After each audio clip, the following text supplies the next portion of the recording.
Near St Giles in Edinburgh once stood Old Bank Close.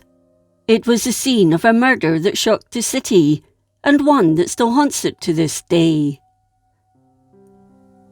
Sir George Lockhart was the Lord President of the Court of Session, an appointment that had been made in 1685.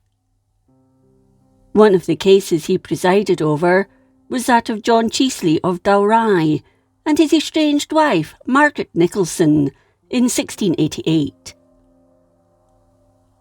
Chiesley was a wealthy merchant, and when in the city, would buy drinks for his friends, party the nights away, and shower gifts on ladies that caught his eye. But at home, life had become intolerable. Margaret had to beg her husband for money to feed and clothe their large family, and she was at the end of her tether with him. The couple by that stage loathed one another, and following their divorce, she was awarded ailment.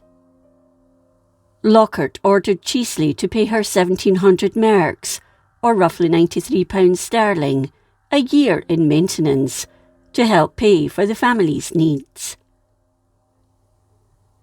Furious at the decree, Chiesley made it known he wouldn't sit back and accept the decision, and that he would take revenge on Lockhart. He was well known for his tyrannical nature and violent temper, and when crossed, held on to the grudge tightly. Lockhart had Chiesley removed from the court and got back to work, thinking no more about the case he'd just dealt with. Chiesley, meanwhile, obsessed over what had just happened. How could the judge do that to him? He felt his life was in ruins, and Lockhart would have to pay. Around 6 months before he carried out his threat, Chiesley was in London and met Sir James Stewart, an advocate, whom he told that he had resolved to go to Scotland sometime before Candlemas and kill the President.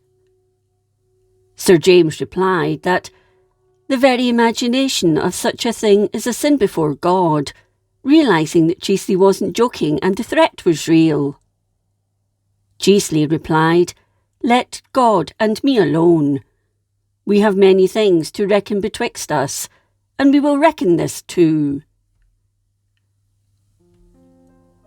Lockhart was warned of the danger he was in, but he treated the threat with contempt, underestimating the resolute and revengeful spirit of the man he despised.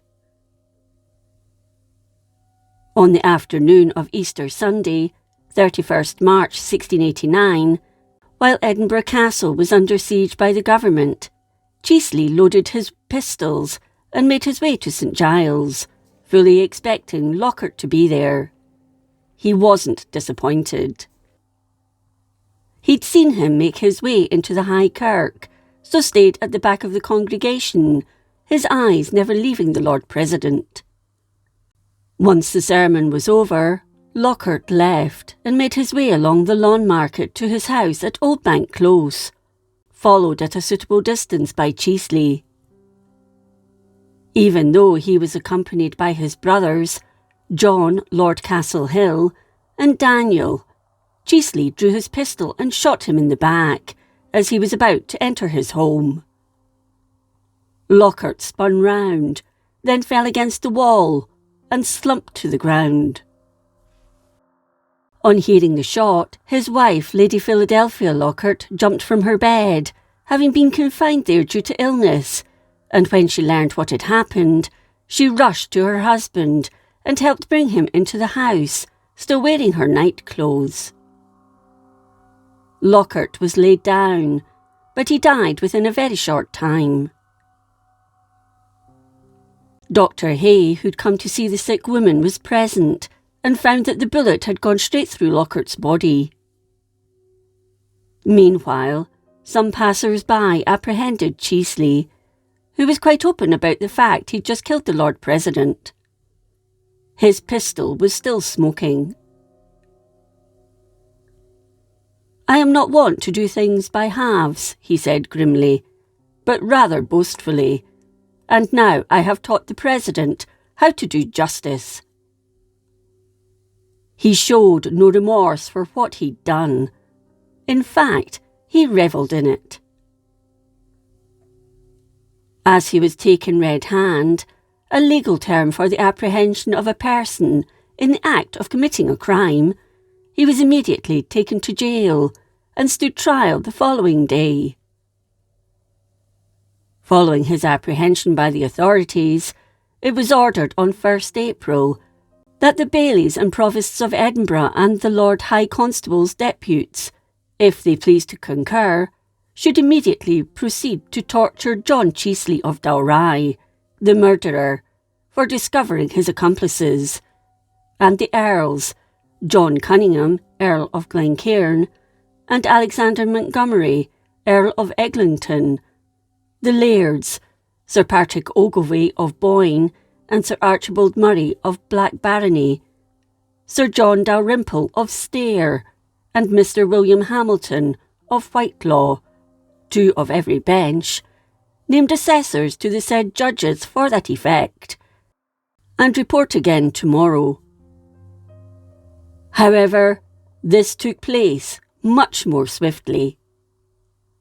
Chiesley was indeed tortured, with thumbscrews crushing his fingers and booties that broke both his legs, but if he had accomplices, he never gave them up. He stood in the dock that same day and was found guilty of the murder of Sir George Lockhart by the jury. He was sentenced to death by Sir Magnus Prince, the Lord Provost of the city, who was acting as High Sheriff. However, his execution wasn't a straightforward affair. After all, he'd murdered a judge. On 3rd April, 33-year-old Chiesley was dragged to the Merchant Cross on a hurdle from the prison at the Old Tolbooth, but before he was hanged, and still alive, his right hand was cut off, the hand used to fire the gun. The pistol he'd used to carry out the murder was also tied round his neck. Following his execution, his body was left hanging in chains at the Galilee, where Pilrig Street and Leith Walk meet today, and his right hand was nailed to the Westport. The body was later unchained and taken down by friends 3 days later.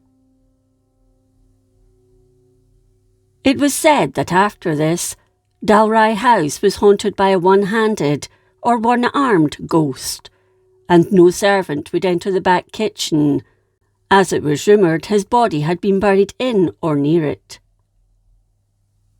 Known locally as Johnny One-Arm, it was later claimed by family members his body was seen to glide from the old house to the garden wall, and there would disappear. When the apparition was seen, it was said to be a bad omen for the family.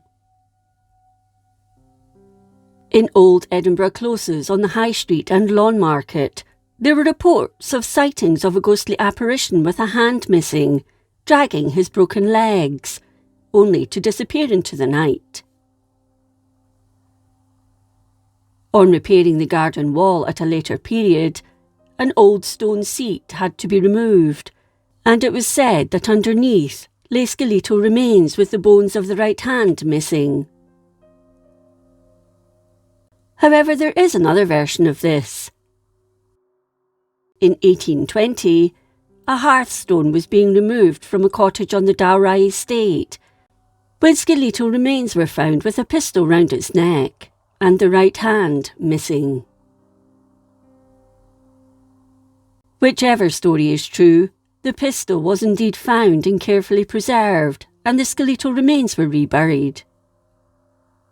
Since that time, no ghostly sightings of Chiesley have ever been reported. Lockhart, who was around 59 years old at the time of his death, was buried in Greyfriars Kirkyard on the day his killer was executed.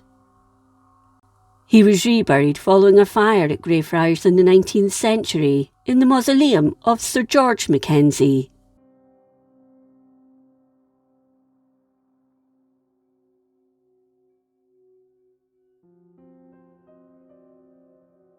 If you enjoyed this episode of Scotland's History, please like, comment and subscribe. Until next time, thank you for watching.